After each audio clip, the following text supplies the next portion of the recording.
চলে এলো রঙ্গবতী মহিলা।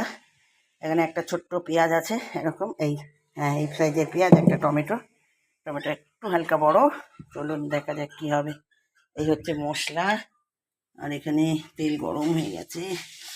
ও চিতল মাছ, না না না বন্ধুরা, চিতল নয়, ফলি ফলি ফলি।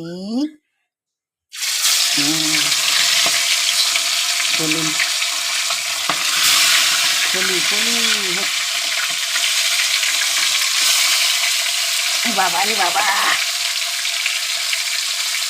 বাবারি লোকজনকে সব চ্যানেলে কইবে বন্ধু চিতল, আমার কাছে ফলি। ঠিক আছে, যেহেতু ওরা বিগ সাইজ বলে, তো ওই জন্য আমি আবার এই ক্যাসেটটি নতুন চালু করলাম যে ফলিকেই চিতল বলি। কেন, ওদের শুধু বিগ সাইজ, ওদের সবার চ্যানেলে শুধু বিগ সাইজ। বন্ধুরা কি বিগ সাইজ।